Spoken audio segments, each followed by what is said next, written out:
Hey folks, this is Kalani. In this video we're going to go over the new class and race combo coming with World of Warcraft Dragonflight, the Dracthyr Evokers, and I have to say they're actually kinda broken. They have so much going for them right now that they are probably the most overpowered class ever introduced in World of Warcraft. Don't just take my word for it though, we're going to break down everything that goes into this class, from the racial abilities to baseline spells, talents and everything else. By the end, you're going to see why so many players are expecting Evokers to become one of the best classes in the game, both in their DPS spec and in their healer spec. I'll break everything up with timestamps so you can get to the parts you're interested in the most, but before we jump in, be sure to hit up that like button and subscribe so you never miss another video. Dracthyr Evokers are a new caster class. They're actually more of a mid-range caster though, with the vast majority of their abilities only having a 25-yard range, so not quite melee and not quite ranged. It's a little weird to get used to at first, but not too bad after a bit of game time.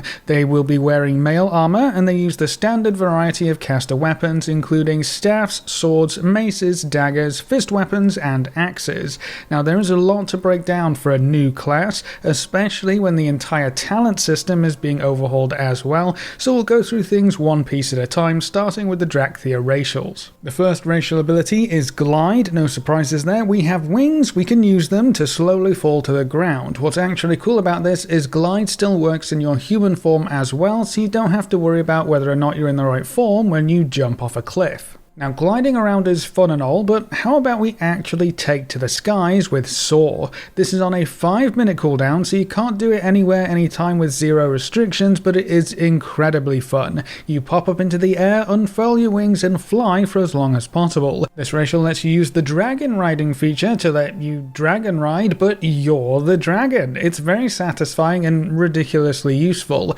This is one of the reasons why this race is going to be so hard to put down. I remember people saying that they couldn't go back from Demon Hunter after experiencing the double jump, the gliding and the general mobility. This is going to be like that on steroids. Once you play a Dracthyr, nothing else will quite hit the spot. To give you a quick lesson in soaring, you also have the passive Principles of Soaring, which will teach you how it all works and explain how to keep yourself airborne for as long as possible. Tail Swipe is a fun crowd control ability. It's an AoE that knocks enemies into the air, great for interrupting casters or just having a bit of fun. That's on a 1.5-minute cooldown. You also get Wing Buffet, a powerful knockback on a 1.5-minute cooldown. It's kind of like Typhoon, but as a racial ability. Visage is going to let you swap back and forth between your human form and dragon form, but remember that while you're in combat, you are locked into the dragon form. They also have a passive called Awakened, which provides you with 2.5% mastery right off the bat, giving you some free damage potential as well. They even have profession-based racials. Discerning Eye increases the radius of tracking mining and herbalism nodes,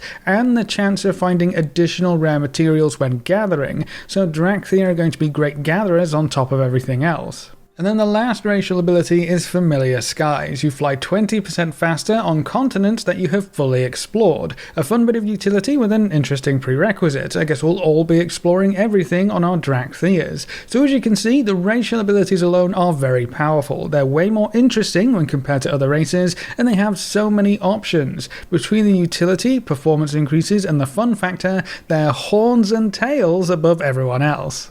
Alright, let's move on to looking at their actual abilities. We're going to start with baseline abilities, so both specs will be using these spells, as well as the resources that Evokers use. Evokers have two resources, Mana and Essence. Mana is used for mostly filler spells, unless you're healing with Preservation, and Essence is used for your more powerful spells. You have 5 Essence to play with, and you regenerate 1 Essence every 5 seconds. You can't necessarily build or generate Essence actively, but there are various talents that speed up its regen rate or make your essence abilities free to cast. The first main filler spell you have is Living Flame. This has a short cast time, deals single target damage or heals an ally, so right off the bat you have a multi-purpose filler spell. Azure Strike is an instant cast ability that deals damage to 2 enemies, so a bit of cleave spam right there. These 2 abilities are your main fillers, one for red based builds and one for blue based builds. That will make more sense as we get into the talent trees.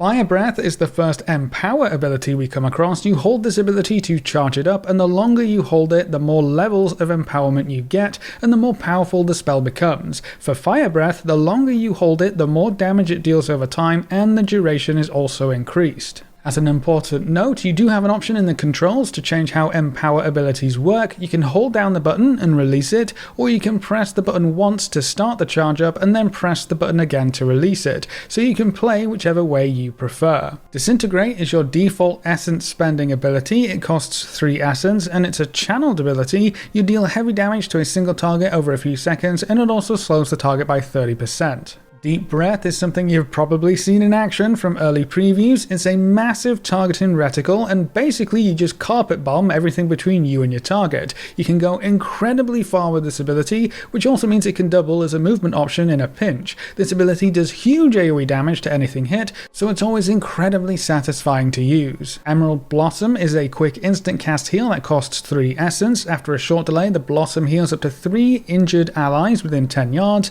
It's not too amazing outside of the healer spec talent options though. You also get Hover baseline. This is kind of crazy. You jump forward, or in whatever direction you're going, get a movement speed increase for 6 seconds, and you can cast spells while moving for the duration. That's also only on a 35-second cooldown, and you can talent it to have 2 charges. So if you want a high mobility caster, Evokers are going to be zooming all over the place and casting while moving. And then the last baseline ability to talk about is Blessing of the Bronze. This is a party or raid-wide buff that decreases the cooldown of major movement abilities for everyone by 15%. So with an Evoker in your party or raid, everyone gets to use their movement spells more often just for having the class there. Now it's not a long list, but it is important to know how these abilities work for when we delve into the talent trees, because that's where the class and spec really starts to take shape.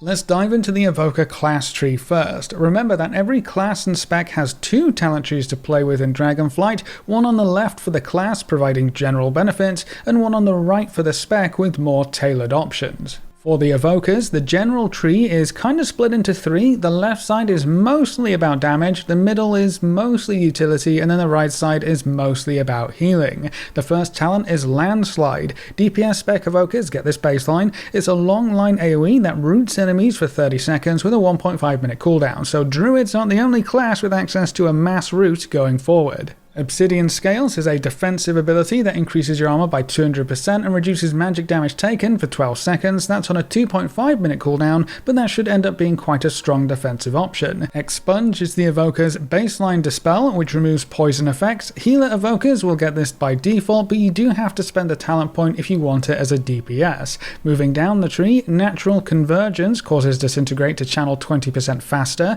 Permeating Chill gives any of your blue spells an added slow, 50% movement reduction for 3 seconds, and then we have Rescue, jump to an ally and heal them. That's going to be very useful for general mobility with some extra support baked in. On the next row we have Forger of Mountains, which reduces the cooldown of Landslide and makes the root more resistant to damage. Innate Magic increases your essence regenerate by 5 and 10%, that is a 2-point talent. Obsidian Bulwark reduces the cooldown of Obsidian Scales by 60 seconds. Enkindled causes Living Flame to deal 5 and 10% more damage and healing. Scala Adaptation lets you store some of your effective healing, adding it as damage to your next aggressive Living Flame, potentially good for weaving in some extra damage as a healing Evoker. Quell is your interrupt spell. It's got a 25-yard range, so not quite as long as most range classes, and it does start with a long 40-second cooldown. That's definitely not ideal. Now this next talent is pretty huge. Recall gives you the option to instantly travel back to your starting location when you use Deep Breath, so you can scorch your way across the battlefield and then just pop back to where you started. Incredibly useful for all manner of applications. Then we also have our first choice talent. You can pick up either Clobbering Sweep or Heavy Wing Beats. One reduces the cooldown of Tail Swipe by 45 seconds, while the other reduces the cooldown of Wing Buffet by 45 seconds. Either option is going to be great for crowd control. Tailwind gives Hover an extra movement speed boost, 70% for the first 4 seconds, so that awesome movement ability can get even better. And then we have Cauterizing Flame. It's another dispel, except it removes almost any debuff, including bleeds. It does come with a hefty 1-minute cooldown though. On the next row, Roar of Exhilaration gives you 1 essence when you successfully interrupt with Quell. Suffused with Power increases your magic damage done by 2 and 4%. Tip the Scales is an interesting cooldown. It lets you instantly cast an empowered spell at its maximum empower level. So instead of winding up those big breaths, you can just fire it off at max power instantly. That's going to be very important for maximizing some of these effects. Attuned to the Dream increases your healing done and received by 2 and 4%. Sleepwalk is pretty funny. You incapacitate an enemy for 20 seconds, causing them to sleepwalk towards you. So it's a hard CC, but with a twist. Draconic Legacy increases your stamina by 2 and 4%. Tempered Scales reduces your magic damage taken by 2 and 4%. Extended Flight increases the duration of hover by 2 and 4 seconds, so you can move faster and cast while moving for even longer, which is going to be crazy for high movement scenarios. Bountiful Bloom causes Emerald Blossom to heal 2 additional allies. Blast Furnace increases Fire Breath's instant damage by 10 and 20%. Exuberance increases your movement speed by 10% while above 75% health. Source of Magic is another buff that your healers are going to love. When you cast an empowered spell, you restore 0.5% of the target healer's maximum mana per empower level. So some spells have 3 levels, some have 4, so you could be giving up to 2% mana every time you fire those abilities off. That's a lot of mana regen over the course of a raid encounter or a Mythic Plus dungeon. Ancient Flame reduces the cast time of your next Living Flame if you cast a Living Flame on yourself, so keeping yourself healthy is going to benefit you in more than one way. Unravel is another interesting one. It has a 9-second cooldown and it seems to deal damage specifically to absorb shields. Incredibly specific, but potentially very powerful in the right situation. Protracted Talons increases the number of targets you hit with Azure Strikes. Oppressing Roar blasts enemies in front of you, increasing the duration of crowd control on those enemies by 50% in the next 10 seconds. That's going to be crazy for dungeons specifically. You can ramp up a massive AoE stun with this ability. Now this next one is actually bonkers. Fly with Me. 1 minute cooldown, swoop to an ally and fly with them to a target location. You literally pick someone up and just take them wherever you want. This has so much potential, both for crazy strats, insane plays, raid saving snap decisions, and also for misuse. That one dude who always stands in the fire, well, now he can be saved. But instead of saving them, you can also just throw them off a ledge to teach them a lesson. It's like Life Grip, Swat Blaster, and Heroic Leap all had a baby, and you get to do whatever you want with it. It also gives you yet another mobility ability. Moving on, Lush Growth causes your green spells to heal 5 and 10% more. Renewing Blaze is a crazy defensive ability. For 8 seconds, you heal over 14 seconds for 100% of damage taken. So as long as you don't take damage too fast, you should be able to survive almost anything. Leaping Flames is next. Fire Breath causes your next Living Flame to strike 1 additional target per empower level, so fire up that big AoE to deal even more AoE. Sounds good to me. Overawe causes Oppressing Roar to remove 1 enrage effect from each enemy, and its cooldown is reduced by 20 seconds per enrage effect dispelled. That's going to be amazing in very specific situations and just gives you more utility.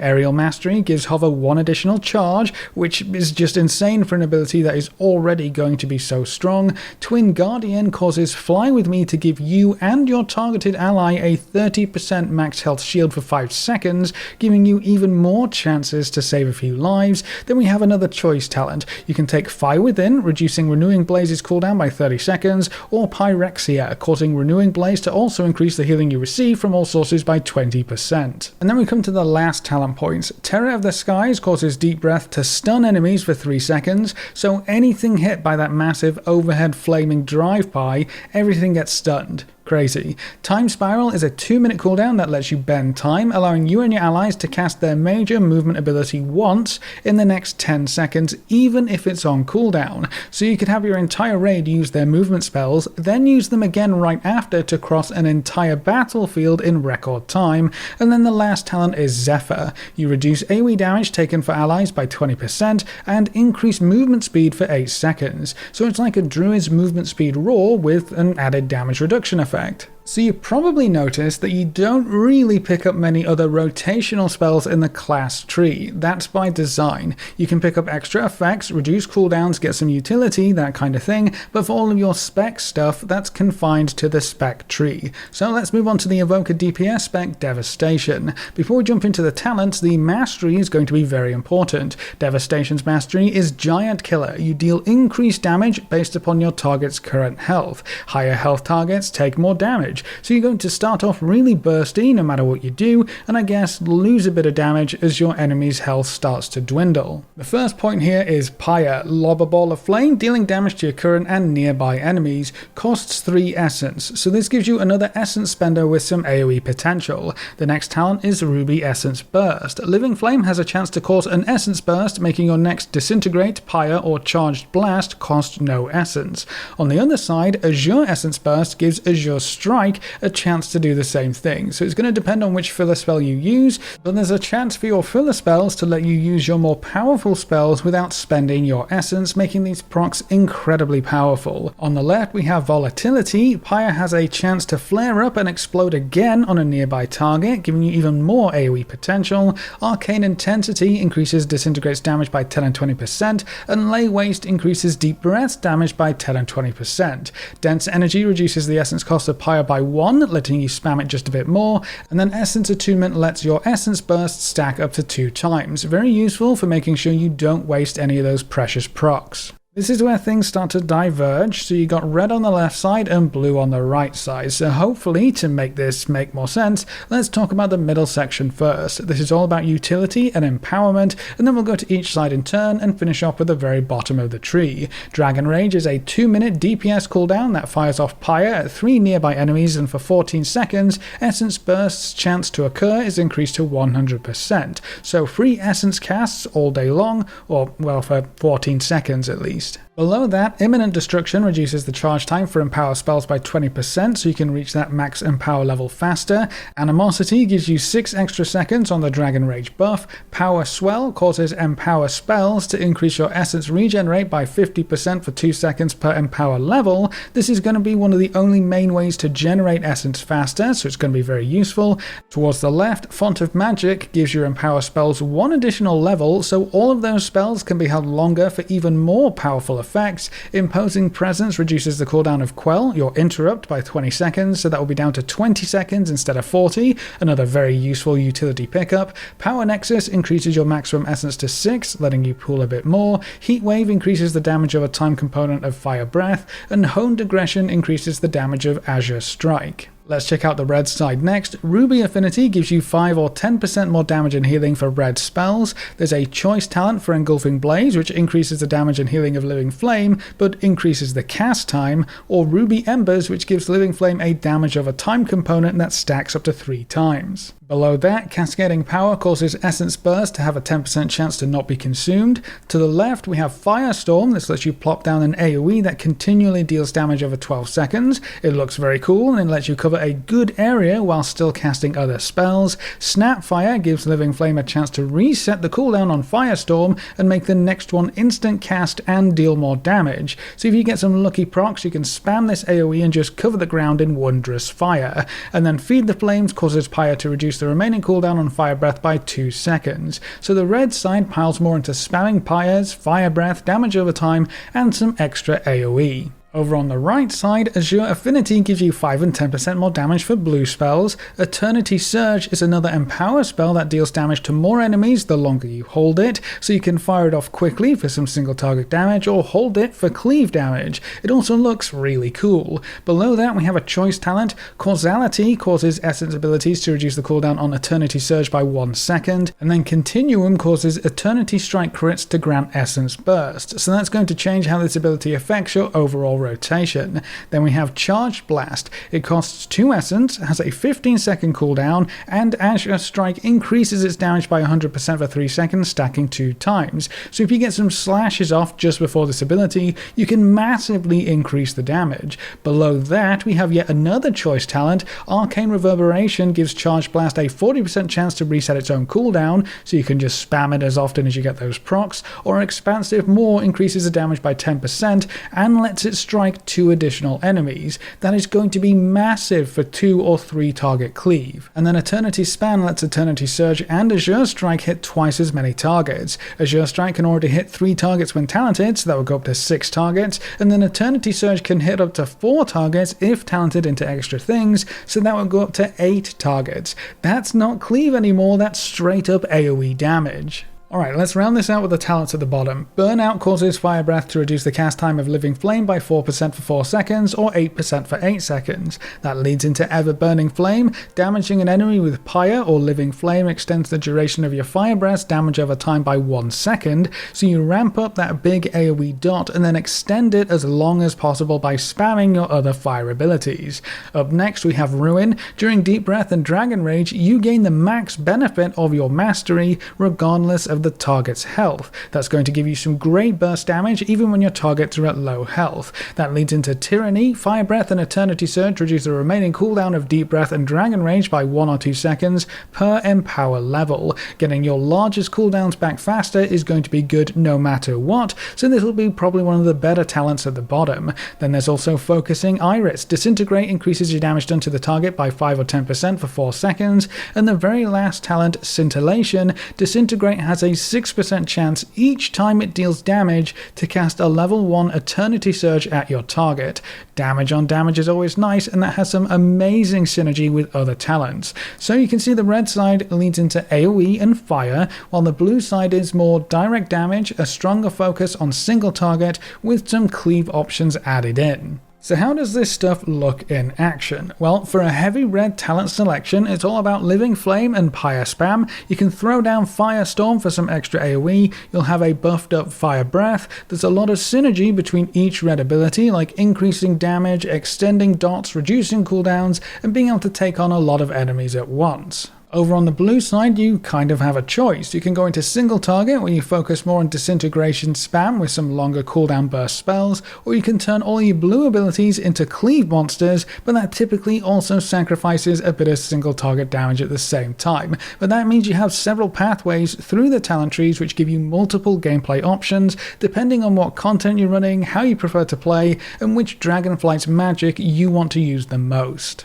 With all of your talents locked in, the rotations for Evoker become way more fleshed out. There are also a lot of procs to look for and consider, and various ways to use them. You also have to consider which spells you want to use your essences on, and when you want to use your Empower abilities, and how far you want to charge them. Sometimes it's not actually worth fully charging an Empower ability, but then that also has an impact on how valuable certain talents are going to be. There's a lot of intricacies here, and it's going to be a lot of thinking on your feet and adapting to your situation. We've all of this together is very satisfying, creates an engaging playstyle, and honestly it kind of puts a lot of other classes to shame right now. You also have so many utility tools at your disposal. You have various movement abilities, some that offer extra benefits like healing allies or even snatching allies and taking them with you. You can cast while moving with a high uptime thanks to hover. You can use things like Deep Breath to cover massive distances, or use recall to hop back to where you came from. You have strong defensive options, good support talents, great raid utility, with the ability to spec into heavy AoE, heavy single target, or heavy cleave damage. There doesn't really seem to be anything that an Evoker cannot do and do well. Add all of these things together and you get a well-rounded, very capable class that is very fun to play in any type of content. It's going to be awesome figuring out how to spec and play your Evoker when Dragonflight finally releases for real. The only question remains is, why would you play anything else? Alright, let's move on to the healer spec to see if they're going to push every other healer out of the game as well. The healing spec is called Preservation and deals mainly with green and bronze Dragonflight magic. Preservation Evokers have a lot of tools to dish out some awesome burst healing, and burst AoE healing especially, while keeping their allies safe from harm with various HOTS and time dilation effects. There are some unique mechanics in here that let you copy and duplicate spells, save up spells for big bursty moments, and they kind of feel like you're playing minigames within minigames. It's really fun. They have strong tools for most situations, and they're going to be zipping around the battlefield with all of their crazy mobility. Their mastery is a life binder. Healing done to allies is increased while their health percentage is lower than your own, so it's all about keeping yourself healthy to keep everyone else healthy. It's an interesting mastery, and it's definitely going to give you a reason to top yourself off first, which could be a good thing, or it could be a bad thing if you end up neglecting others in favor of yourself too much. They have all of the same base abilities as Devastation Evokers, so let's jump straight into the talents to see what extra abilities they get and how it all works together. We start off with Reversion. It has a small cooldown and leaves a heal over time effect on your target. If Reversion crits, the hot lasts a bit longer. Then we have Dream Breath. This is an Empower ability, and it's kind of Fire Breath, but for healing. You can charge it up to heal for more, and the longer you charge it, the lower the cooldown will be. So if you need a quick burst of healing, you can use it for that, but you will incur a longer cooldown. It's a very pretty Green Breath ability though. If you love this kind of thing, the Evoker healing is going to be right up your alley. Echo has a short cast time, costs 2 essence, and heals your current target for a small amount. It also causes your next non-Echo healing spell to cast an additional time on that ally for 70% of normal healing. This counts for any spell, by the way, so you can echo your Dream Breath too. This is definitely going to be very fun, and it's very powerful to play around with. Temporal Compression is up next. Each cast of a bronze spell causes your next Empower spell to reach max level in 5% less time, stacking up to 4 times, so you can go up to 20% less time on those Empower abilities, making it much easier to reach their full power. Essence Burst is also in the healer tree. Living Flame has a chance to make your next Essence ability free, stacking up to 2 times, so they actually get the 2-stack talent for free as well. Rewind is your big raid cooldown, and it looks to be insanely strong. Rewind 50% of all damage taken in the last 5 seconds for all allies within 40 yards. It also has a minimum heal on it. The healing is also increased by 100% when not in a raid, which would make it 100% of damage taken in the last 5 seconds. Can you imagine your entire raid taking heavy ticking damage, or even just massive damage in general? Slap that rewind button and you can negate half of that damage taken within the last 5 seconds. That is going to be insane for raids specifically, but honestly just really strong in any form of content. Imagine having multiple evokers with you as well. This is going to be nuts. On the next row we have Spirit Bloom, another Empower ability that heals more allies the longer you charge it up, so again you can fire it off for a quick burst heal or charge it up to provide more of a cleave heal. Life Giver's Flame causes Fire Breath to heal a nearby injured ally for 80% of the damage done, so you can dish out some damage while still aiding your allies at the same time. Time Dilation is yet another powerful talent. Stretch time around an ally for the next 8 seconds, causing 50% of damage they would take to instead be dealt over 8 seconds. This is an external cooldown that gives anyone in the game a Brewmaster signature ability. That is on a minute cooldown too. That's probably one of the strongest external cooldowns we have access to right now, and it could shake up the tank meta quite a lot. Emerald Communion is a 3-minute cooldown. Commune with the Emerald Dream, restoring health and mana over about 4 seconds. Overhealing is transferred to a nearby injured ally. Castable while stunned, feared, or silenced. So that would work out to be 8 to 10% mana and a full health heal that can be used while CC'd. That almost seems too strong. Then we come to a choice talent. Spiritual Clarity reduces the cooldown of Spirit Bloom by 15 seconds, and Empath causes Spirit Bloom to increase your essence regenerate by 100% for 10 seconds. Both powerful options, but that essence regen could be amazing. Fluttering Seedlings causes Emerald Blossom to send out flying seedlings when it bursts, healing additional allies within 30 yards. Essence Strike gives Azure Strike a chance to proc Essence Burst, so you can use either Living Flame or Azure Strike as your damage filler. Golden Hour gives Reversion an extra bit of healing equal to 15% of damage taken in the last 5 seconds. That's going to be insane for things like big tank hits in raid or just massive incoming damage in general, and it's also just really cool flavor for the class as a whole. We have another choice talent. Just in Time reduces the cooldown of Time Dilation by 2 seconds each time you use an essence ability, and then Delay Harm increases the damage delayed up to 70%. So 70% of all damage will be taken over time instead.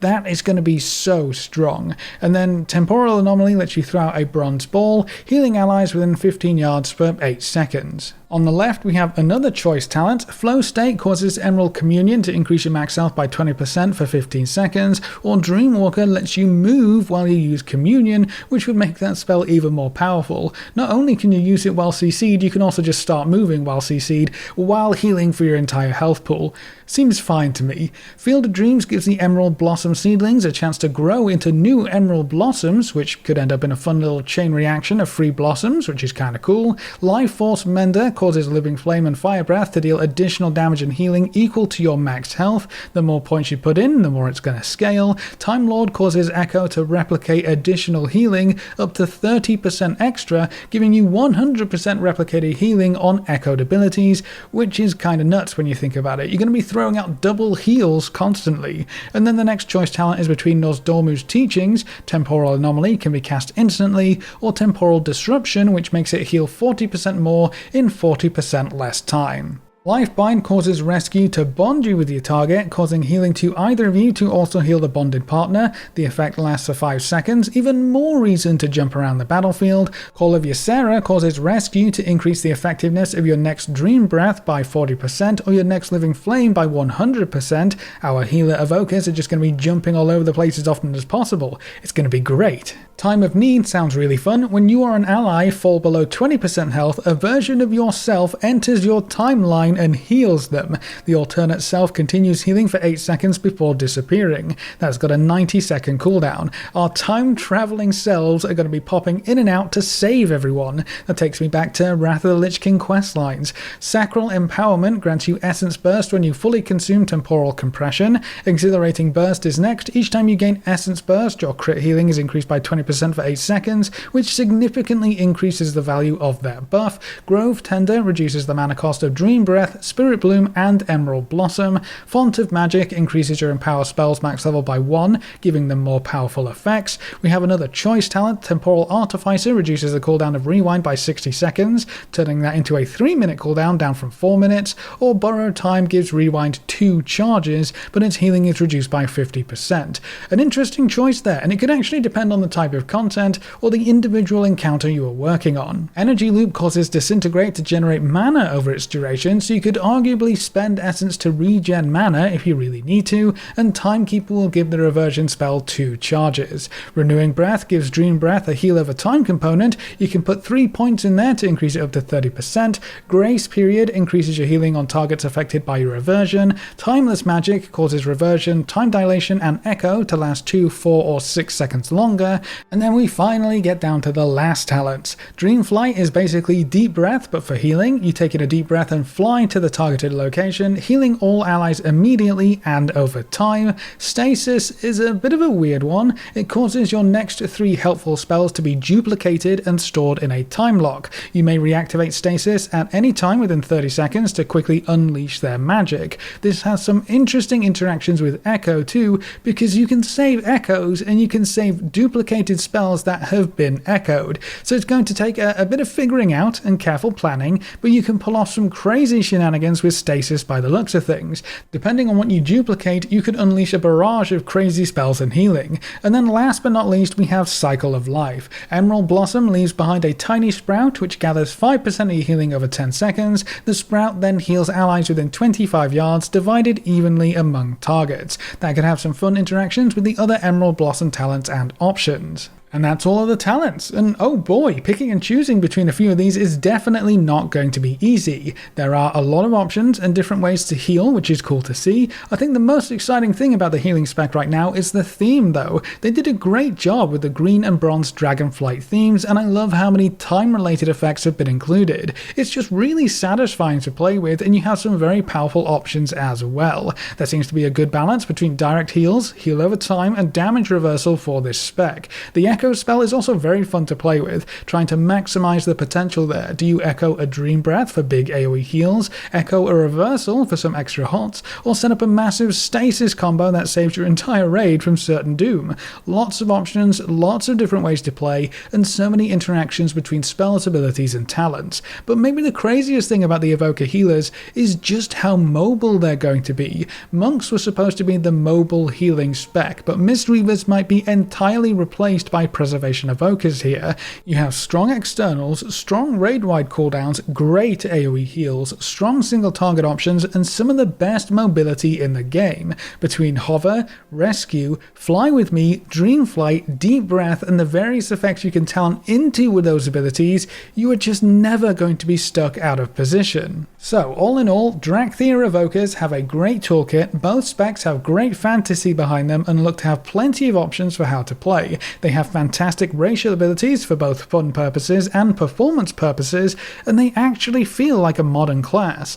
The visuals are impressive, the playstyle is fun and engaging, and you have so much utility. They're probably the most overpowered class we've ever seen introduced in World of Warcraft, and I'm having a blast playing around with it. If every class could be brought up to this level, WoW would actually be in a great place. But that's our early preview of the new class race combo, the Dracthyr Evokers, coming in the Dragonflight expansion. What do you think of the Dracthyr Evokers from what you've seen so far? Are you more excited for the DPS spec or the healer spec, and which talents do you think are the most interesting? And is there anything specific you would love to see us cover from the Dragonflight Alpha? Leave all your thoughts in the comment section below. A big thank you to all of our supporters over on Patreon and to everyone who's subscribed on Twitch. You can see the names floating by on screen. If you want to see more videos like this, make sure to subscribe and ring that notification bell so you never miss another video. Thanks for watching, folks. Good luck and have fun, and as always, I'll see you next time.